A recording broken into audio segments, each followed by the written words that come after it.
Écoutez, juste avant de parler à M. Deltel, je veux vous dire que Gérard Deltel et moi avons été confrères de travail ici à TVA et ailleurs également, et que j'avais toujours retenu depuis son entrée en politique le fait de m'entretenir avec lui, parce que je trouvais qu'il y avait là une proximité trop grande, mais ça fait déjà 2 ans que je ne l'ai pas vu et rencontré, donc je pense que je peux sortir de ma réserve en cette matière. Et surtout que, avant, dans les autres sujets, je prenais d'autres porte-parole à toutes les fois, même si on nous offrait M. Deltel pour répondre à nos questions. Mais cette fois-ci, j'ai plus le choix. Il est rendu le chef. Le chef lui-même. Gérard Deltel, bonjour. Bonjour, M. Mongrain. Je tenais à faire cette précision, oui? M. Deltel, parce que nous avons travaillé ensemble alors que vous étiez de l'autre côté. Et maintenant, moi qui est toujours resté sur le même bord, je suis obligé de vous poser des questions. Pas de problème.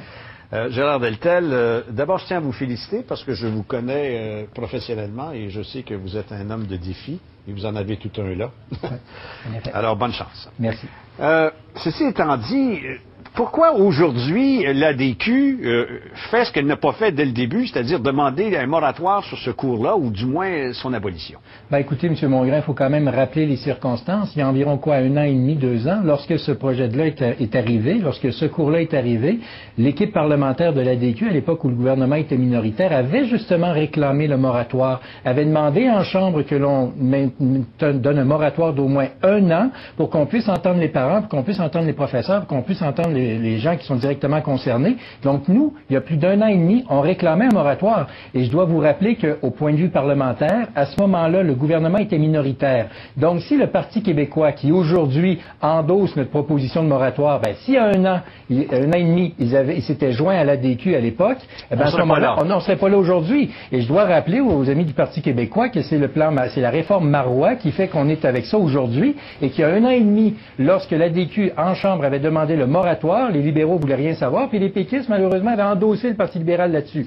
S'ils avaient fait front commun avec l'ADQ il y a 1 an et demi, ben, on n'aurait pas le cours qu'on donne aux enfants actuellement. Alors, c'est plutôt les péquistes qui deviennent adéquistes, là. Il n'est jamais trop tard pour bien faire. Le Parti québécois s'est ouvert les yeux. Comme la commission d'enquête, M. Mongrain. Rappelons-nous que c'est le 7 avril que Sylvie Roy était la première à demander une commission d'enquête. Les gars étaient tout seuls, tout le monde riait de nous autres. Aujourd'hui, tout le monde est derrière notre Gérard Deltel, vous êtes personnellement un homme qui a mis l'histoire, oui, qui est attaché à votre réalité. Je connais votre amour pour donc notre patrimoine.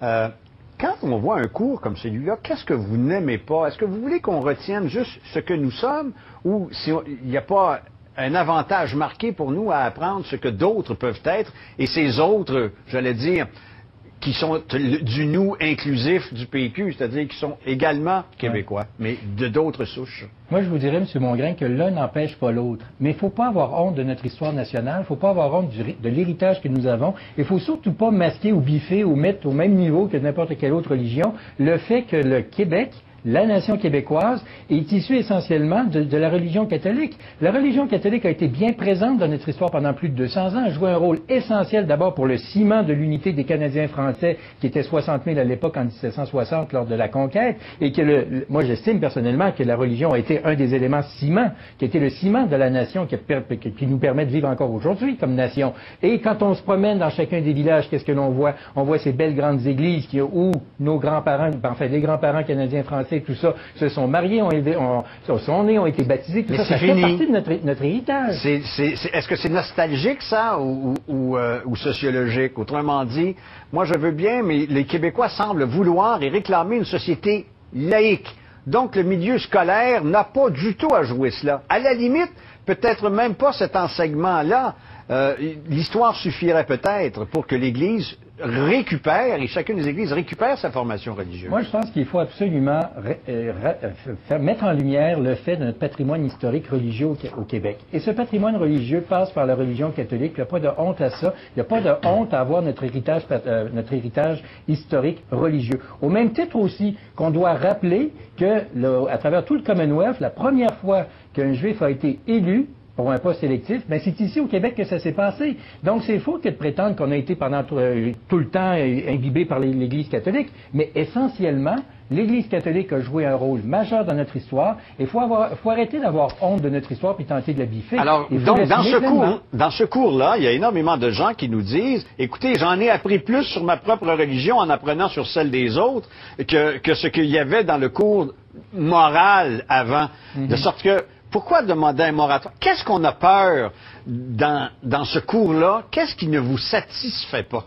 Mais je pense que l'exemple le plus éloquent, c'est celui que vous avez eu il y a quelques minutes, quand vous racontez que sa fille en classe s'était fait dire qu'on ne pouvait plus employer le mot Noël.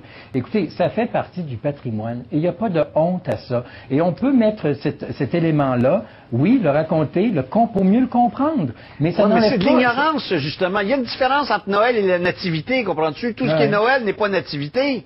Mais ça mérite d'être expliqué, ça mérite d'être compris en classe. C'est peut-être ça qu'ils font, là, dans le cours. Oui, mais ce que l'on constate par le cours actuellement, c'est qu'on essaie là une espèce de nivellement, où là, à peu près tout le monde est égal, puis tout ça. Et on voit que, écoutez, c'est ce que la DQ prétendait il y a 1 an et demi, que ça pouvait causer des torts, et c'est pour ça qu'on réclamait la tenue de moratoire. Et voilà qu'une sociologue a déposé un rapport cette semaine qui conclut exactement ça. Les craintes que la DQ avait il y a 1 an et demi concernant ce cours-là, c'est pour ça qu'on réclamait un moratoire, ont malheureusement été confirmé par une étude d'une sociologue qui est tout à fait absente de tout débat politique. Et c'est pour ça que pour nous, c'est important de revenir justement à cette question-là et d'écouter les parents et d'écouter les professeurs et de savoir qu'est-ce que les gens veulent exactement dans ce cours-là. Si le PQ est rendu qui rejoint la DQ, est-ce que vous rejoignez le PQ dans la possibilité d'avoir plutôt des cours d'histoire avec un volet sur l'histoire des religions?